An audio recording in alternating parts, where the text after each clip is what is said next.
Welcome 3SN, everyone. I'm Alex D, and with me is James, no doubt, Dawson, our college basketball guru. It's Selection Sunday, one of the best times of the year. Dawson, what's happening? Not too much, man. Just got done watching Selection Sunday, and now it's time to, now that we know who's in the tournament, now we got to look at who's going to do something in the tournament. Absolutely. Well, let's get right into this. Enough chit-chatter. Let's start out with the South region. What can you tell us about the South region? Well, you got the number 1 overall seed in Kentucky. No surprise with them being there. One of the teams in this region, though, I really like the way that they've played this year, and that's the number 8 seed Iowa State. They've won a lot of big games this year. They beat Baylor, they beat Kansas, they beat Kansas State in some of their biggest games of the year, and they had 2 very close losses against Missouri. I like the way Iowa State plays, how they spread the ball around. I actually have them beating Kentucky in the what is now called the 3rd round and heading into the Sweet 16. Well, that's a very bold prediction, but it's March Madness. You have to have upsets or it wouldn't be March Madness. Oh, there's always lots of upsets, and that's what makes it fun. And, you know, when you're filling out a bracket, you need to consider what teams can you think might make a big upset. Sometimes it might not be the wisest decision to have it being against the number 1 overall seed, but most importantly, it is about the matchups. I think Iowa State matches up well, and they can cause a lot of headaches for the Kentucky Wildcats. Now, I know you have a surprise team for us coming out of this region. Why don't you tell us a little bit more about this team you like so much? Well, I really like the way the Indiana Hoosiers have been playing this year. They are 25-8 overall. Of course, they had a big win against Kentucky to begin the year. It's a possible Sweet 16 matchup. I don't personally have that matchup coming back up, but it is very likely, and it is very possible that if that happens again, Indiana would have a good chance to win that game again. But what's really been impressive for Indiana this year is the play of their freshman forward, 6'11", Cody Zeller. He has just turned that team into an absolute juggernaut in the Big Ten. No, they haven't been at the top of the Big Ten, but they have been in every single game. They spread the ball around. Christian Watford, Oladipo, also very consistent, strong players all around. I love what Tom Crean has done with that team, and I just think Indiana, especially going through the matchups, they would play well against Wichita or VCU. They would match up well against Iowa State or Kentucky. And coming out of the bottom of the bracket, whether it would be Notre Dame or Duke, most likely, possibly Baylor as well, I think Indiana matches up well against all of those teams. Very interesting. For some reason, at least coming out of the region, I really don't see any splashes. I have Duke coming out of this region. I do have, though, South Dakota State advancing to the Sweet 16, so that's going to be my I don't want to say splash team because it's not like they're going to the finals or everything, but the notable game I have here, South Dakota State advancing to the Sweet 16. That's a very good pick, Alex. That's a very good pick. Nate Walters averages over 21 points per game. He can be a real headache for Baylor, and whether it's Colorado or UNLV coming out of the second-round matchup, I think that we don't know much about Walters yet, at least most of the nation doesn't. But by the end of next week, I have a feeling that we're going to be talking about this kid a lot in the next couple of days. Well, and another team I have having an upset in the first round, I have VCU over Wichita State. And one thing I like, and you notice about me, Dawson, one thing I like is good experienced coaching when it comes to the tournament. And I like coaches that have been there, done that. I love Shaka Smart. Of course, it's not the same team as last year, but a few pieces remain. So I encourage a lot of people to pick VCU over Wichita State. I think that would be a good game. Another matchup I want people to look at, and I really think it could go either way. A lot of people are sold over the fact that Notre Dame is going to beat Xavier. I don't think so. Remember, Big East teams, with the exception of UConn, yes, they won the national title, but other than them, they really have been struggling to go far in the tournament. You know, the whole best conference in the league thing, but they really can't advance when it comes to the tournament, and that's why some people put the ACC over the Big East. So even though I have Notre Dame winning that game, I really, really, really think Xavier has a really good chance of winning that game. And yes, they didn't play all that well in their title game, but still, it's the Big East, it's Notre Dame, And, maybe egg on my face. Maybe they go to the Final Four, but I really don't think so. And even if Notre Dame does win, they're not getting past Duke. So, especially being Notre Dame and also Duke for that matter, both those teams, especially this year, live and die by that three-point shot. And that's something you don't want to trust too much when it comes to filling out your bracket. Exactly. So I have Duke coming out of that region. My Sweet 16 is going to consist of Kentucky, Indiana, South Dakota State, upsetting Colorado. Yes, you've got to have your upsets in Duke. And then I have Duke over Kentucky. And then let's switch over here to the West region. I know your Michigan State Spartans you have coming out of that region. You know what? I do too. So why don't you enlighten us about this region of this bracket? This, in my mind, is without a doubt the most difficult region in the tournament. Honestly, before the brackets came out, the four teams who I said were going to be Final Four teams were Syracuse, Michigan State, Marquette, and Missouri. Wouldn't you know, Michigan State, Marquette, and Missouri all in the West region. So just because of that, you also got to throw in the Big East champion Louisville Cardinals in there too. Mm-hmm. So it makes it very difficult to say for sure any one of these teams coming out. Honestly, Michigan State, for me, has been one of the most consistent teams after their first two games of the year. They've played well. They got a great deep bench. Anybody can play. They match up well against everybody. What really killed them, in my mind, was the loss of one of their forwards, a freshman, Brandon Dawson. Losing them, I thought, took them from a Final Four team possibly down to losing in the third round or Sweet 16. But after seeing the way that they have responded after those two regular season-ending losses, and then coming back with the injury to Dawson and still winning the Big Ten title, that was their first Big Ten title since 2000. And what happened in 2000? That's when they won the NCAA championship. So a little bit of foreshadowing about my predictions here, I think. But I really like the way the Spartans play as a whole, and that's why I have them going far in the tournament. Oh, absolutely. I agree with you. Consistency is a big thing. Another thing I like in the tournament is who's hot at the right time. I know a lot of people don't like the fact if you win your conference tournament, you're going to be tired for the tournament. And, it's not like they go out and box or get in an MMA fight after. These are younger kids. So I think consistency and who's hot at the right time are two of the biggest things that matter in the tournament. As far as who I have coming out of the tournament, like I said, I do have Michigan State, but I actually have Florida advancing to the Elite Eight. Like I said earlier, I love experienced coaches. Billy Donovan, 2 national titles. And so if anyone could pull his team together when the odds are against him, it's Billy Donovan. So I have Florida over Virginia. And I actually that would set up a really nice matchup in the Elite Eight, a rematch actually of the 2000 title game. That would be a very interesting matchup if that were to happen. Izzo versus Donovan again.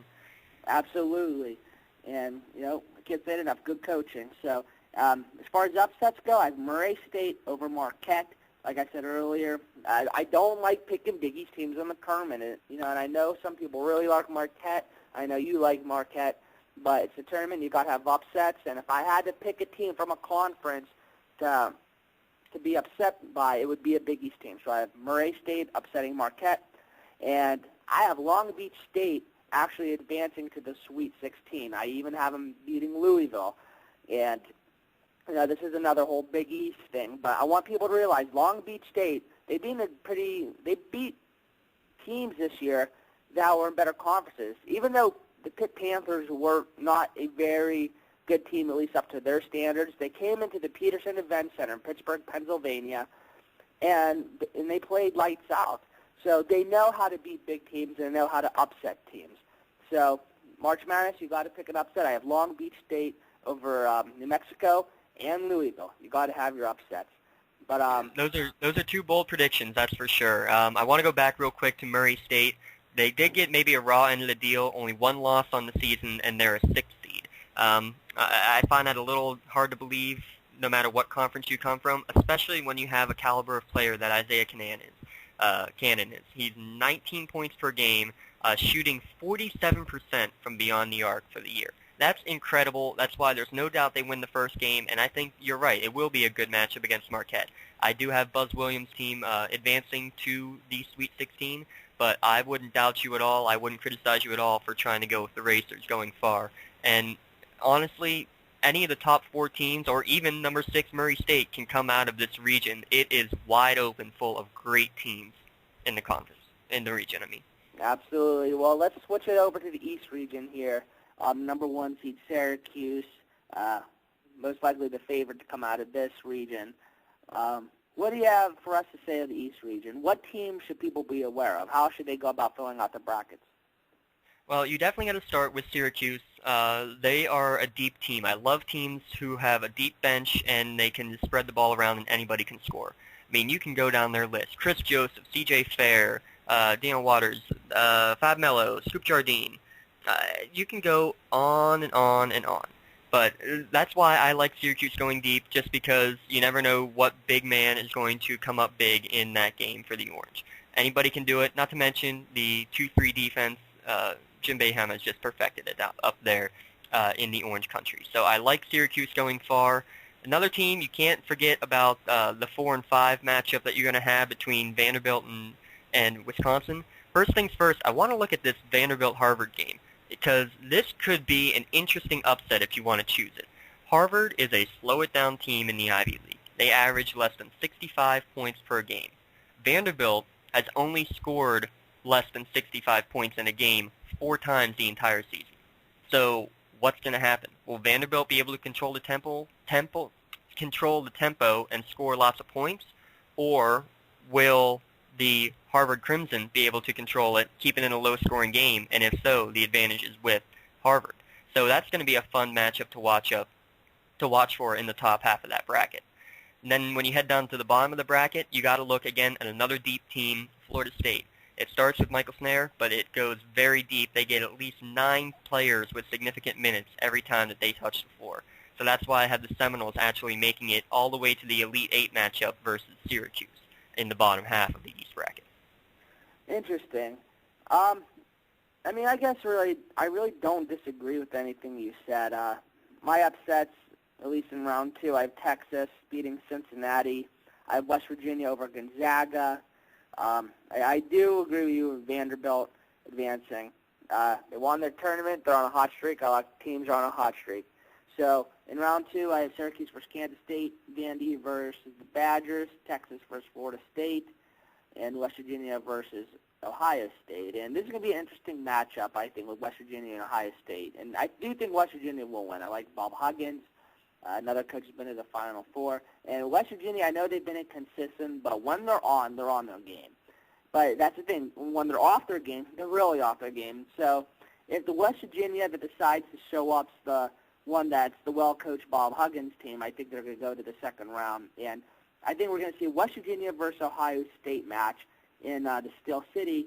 And everyone knows that I don't like West Virginia at all, so I'm going to be pulling really hard for the Buckeyes here. But I know you don't like picking the Big East teams, Alex, but I'll tell you what, West Virginia, especially when they were a lower seed, history has shown that they are a team that can get you the upsets, especially like in this what would be a 7 versus 2, or actually in this case 10 versus 2 matchup. History has shown that's when they've done their best, is when they're not expected to do as well. So Bob Huggins can turn his team when they're not supposed to do well. He might be able to turn them into a big game. And if they can hit the 3, there's no reason that they can't beat the Buckeyes. Well, that being said, I do still have Ohio State, but it's very possible. Well, exactly. I mean, I'm not going to put West Virginia over Ohio State, but I agree with you. If West Virginia is one of those teams, because, if you live by the 3, die by the 3, and if they're living by the 3, they're really living. But I got to go with the Buckeyes here. Just don't like the Mountaineers. But Florida State, another team, they won their championship game in the conference. They're hot. So I'm going to have them advancing to the second round against Texas. And Cincy, I know a lot of people like Cincy, but they're another Big East team that just really I just can't see them advancing far. I mean, they're so hot or cold, and they hung around a lot of bad teams this year. I remember hapless Pitt gave them a run for their money. And here's another thing, though. They're hot right now. They made it to the title game. They didn't play well in the title game, but they made it to the Big East title game. And that's something else you got to keep in mind. Like you said, it's what the team does recently makes a big difference. And I know it's just you got to have some upset. And like I said earlier, if the team's going to be upset, I'll choose a team from the Big East. So I'll take the Texas Longhorns here. So I have Sweet 16 consists of Syracuse Orange, Wisconsin, FSU, and Ohio State. I have Ohio State versus Syracuse in the Elite Eight. I like Thad Matta out of Ohio State. I think he's a great coach. Like what he brings to the table. So I am actually going to have Ohio State coming out of this region here. And I don't want to have a bracket with all number 1 seeds. So I might as well go with the number 2 seed. So there's my prediction. And I know you're not going to like that since you're a Big Ten guy and definitely a Penn Stater at heart, but I'm going with Thad Matta in this region. Thad Matta is a great coach. You definitely got it right. If Jared Sullinger is allowed to play his game down low and get the calls, then there's no reason Ohio State doesn't make a run to the final. Well, that's another thing. I mean, he gets so many calls, it's unbelievable. You know, he's one of those super tall call guys. But then playing through the Big Ten tournament, a lot was let go. It depends. If we're going to get these, referees from the Big Sky Conference who will call every single touch foul, then not only will every forward for any other team foul out guarding Sullinger, but Sullinger on defense is going to foul out in the first 2 minutes. And that makes it interesting. I actually really agree with you. I think a lot of it depends on what referees come for these matchups. And I know a lot of people say, oh, come on, the referees are going to pull that card. Well, I think that is another reason why the Big East struggles in the tournament. A lot of times they get referees from different conferences, and they don't really like that style of play. And I hate to say that's why they have been struggling, but it is something to look at. So, and you got to be able to adjust, and that's why you get the same teams year after year who do well, which would include, for example, North Carolina in the Midwest. They're a team in the ACC that their style of play allows for that adjustment as they're going through, and that's why you consistently see the Tar Heels making runs to the Elite Eight or the Final Four almost every year. Absolutely. All right, well, let's switch it over here to our final region, the Midwest. What do you want us to know about the Midwest? Well, besides, like I just said with Carolina, they are a great team who can go a long way. Honestly, I think the Midwest is the weakest region out of all of them. North Carolina, Kansas, 2 very good teams to start with. Beyond that, Georgetown, number 3, not that great. Michigan, hit or miss. Any team that has any size is going to out-rebound them to death, and they could lose very early in the tournament as a result. 5-seed Temple, a mid-major number 5 again. You never know what to expect out of that. Then San Diego State, another mid-major in the middle. St. Mary's, number 7, mid-major. 8, Creighton, mid-major. And then you look at Alabama, 9, Purdue, 10. That's where you start to get the power conference teams. So you don't know what to expect. The one thing I want to look at is the Belmont Bruins. They are led by Drew Henlon and Ian Clark. Henlon averages 48% from beyond the arc every game. Ian Clark, 41% from beyond the arc. They are a very high-scoring offense, one of the top 5 teams in the land, scoring 81.5 points per game. They're playing Georgetown, a team that scores less than 70 points per game. And this is a very interesting stat I actually just found out. Georgetown, when their opponents score 70 or more points, Georgetown is 1-4 since the new year of 2012. Absolutely, and I was actually going to point that out myself, but I think you said it best, and I like what Henlon can do, 48% from beyond the arc. I mean, if that guy shows up, they're not losing that game. And Georgetown, they always I don't say he's always let, but Georgetown is one of those teams that let hapless teams hang around them and eventually let them win. I remember when, like I keep using Hapless Pitt as an example, but they are a good example, and they beat Georgetown this year. And exactly with 2 weapons from beyond the arc, Belmont would be a great pick for anyone looking for an upset in this round. Georgetown being the big team that they are, they like to, pack it in, and, that's going to do well against a lot of teams, especially to use the size to their advantage. But when they end up playing a mid-major team that doesn't have the size and needs to do it from downtown, they consistently will do it, like Belmont already does. And you see Georgetown always, in these matchups in the tournament, they always have trouble with it. Going into the tournament, thought they would be around the 3 or 4 seed. I thought this would be a great chance to pick an upset, and when I saw Belmont come up against them, I jumped on it in a heartbeat. Belmont is a great team that isn't getting enough attention. I believe in the next week or so, we will hear their name a lot. Absolutely. I have UNC coming out of this region. I just think they're the best team, and great conference out of ACC. I love Williams as a coach. He knows how to do it. And It just seems like you said earlier, the teams like UNC, type of powerhouse team, they seem like having no problem getting to the Final Four. I mean, of course, they'll have a bad year here and there, but they just a solid pick all around. So, Oh, yeah, they find a way to make it work no matter what happens. And, you know, whatever happens, they make it work. The only problem that they could run into is Kansas in the Elite Eight, and I think that matchup will happen. And it's just a matter, will Thomas Robinson and Tyson Taylor, will they be able to control the game, or will it be the other Zeller brother of UNC? And in my mind, I think Tyson Taylor is just going to be way too much, and Robinson averaging a double-double for Kansas, I think that'll be enough to send the Jayhawks packing for New Orleans. But either way, I can see either of those teams making it out of this region. I don't see much beyond that, though, when you look at, the 3, 4, 5, even the 6 seeds. Honestly, I think that's probably why I have a lot of upsets coming out of here. I actually have South Florida coming from the first 4 game to beat Temple. I have NC State beating San Diego State, and like I said before, I have Belmont actually going all the way to the Sweet 16. Well, I mean, me being a Big East guy, even though I don't sound like it, I'm a Pitt fan. I used to watch South Florida play this year. I'm not impressed with them at all. But then again, you never know. I still have Temple coming out of that game, the game between Cal and USF. I have Temple winning either way.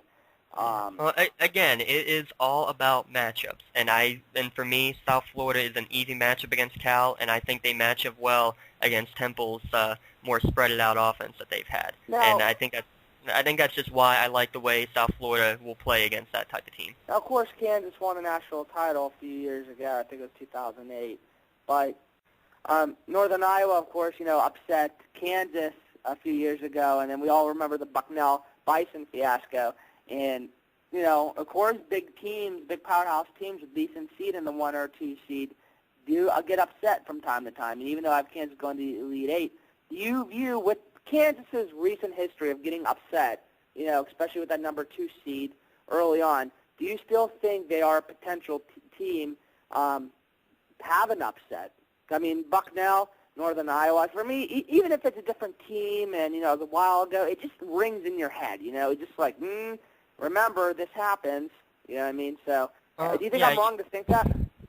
You're not wrong to think it. The only issue that I can see with it is that, you can't trust by ancient history because, nothing is set in stone. You never know what can happen the next time that they come out on the court. And, I mean, you said, they lost to teams like Northern Iowa. They lost to a team like Bucknell. The year when they won the championship, some of the teams that they beat were streaky little teams like that were doing well. I don't know if you remember a guy by the name of Steph Curry. Mm-hmm. Kansas beat the Steph Curry-led Davidson team to be able to make it to the Final Four that year.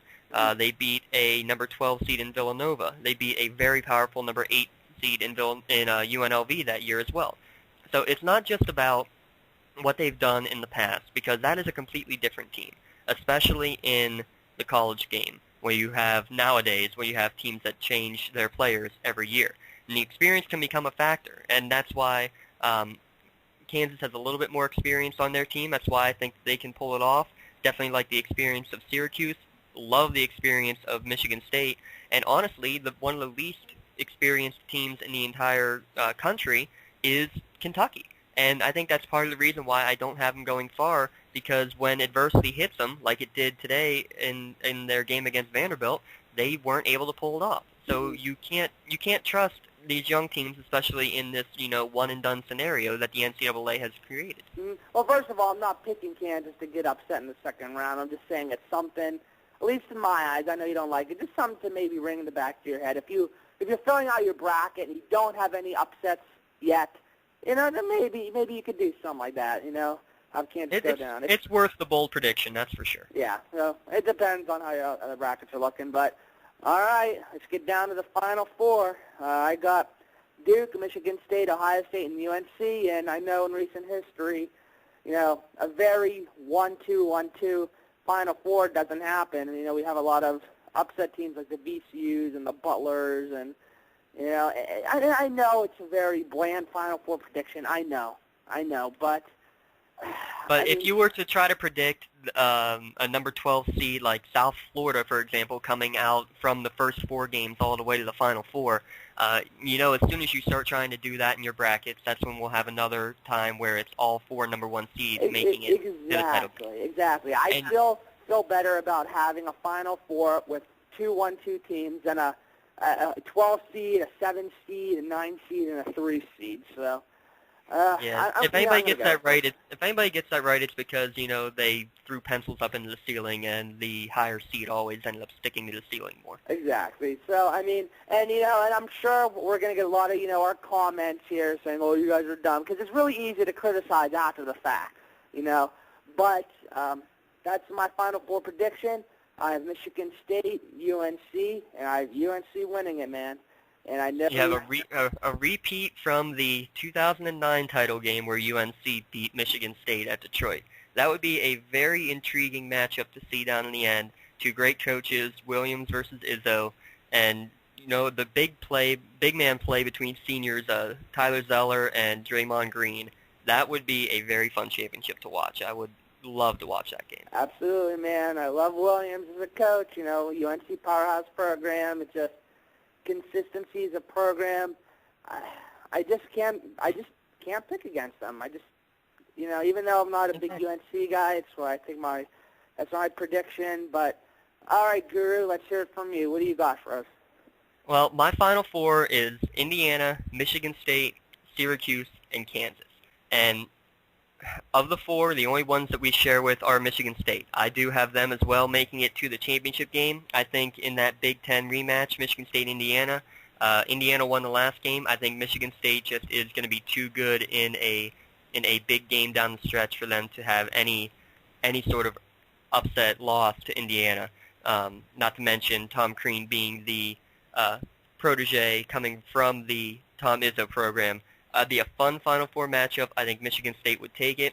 In the other matchup, Syracuse versus Kansas, I like the 2-3 zone to be able to take out the big men down low and to be able to control the perimeter play a little bit more. So I don't think Kansas's 1-2 inside-out punch would work well against it. Meaning we got Tom Izzo's Spartans, Jim Boeheim's Syracuse Orange in a championship game. And I said at the beginning of this cast, the last time Michigan State won the Big Ten tournament was in 2000. That same year, Mateen Cleaves led his team to the championship game. I'm going to say it again. The senior, Draymond Green, is going to lead his team to an absolutely wonderful stretch down the road, winning the conference tournament, straight into the NCAA tournament all the way.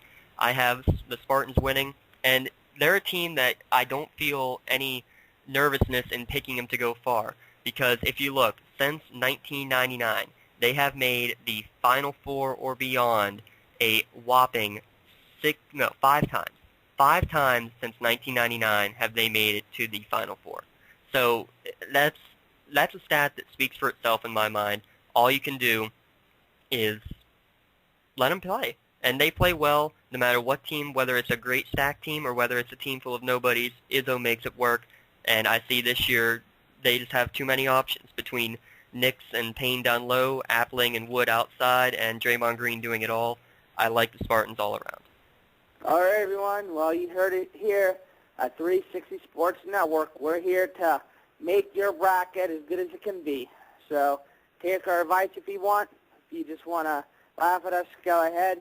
But we just want this podcast to be something you could use in helping you fill out your bracket and make it as best as it can be. So, and if you think that we are, out of our minds, we encourage comments. Tell us why we're crazy. Tell us why a 14 seed can never make it to the Sweet 16. But tell us ahead of time. Don't try to say it after the fact. Exactly. If you're going to criticize us, I don't want to hear it, at end of March. So if you're going to make a bold prediction, don't wait till after it's over. Do it now, because we had enough of those last year. But hey, you know what? Hey, yeah. You made our podcast successful, so do what you want, I suppose. If you think you can do better than us, we encourage you to do it. Tell us where we're wrong, but also you can join the 3SN Tournament Challenge. You can go to our website, www.360sportsnetwork.com, and you can click on the bracket on the right-hand side, and that'll allow you to join in our league.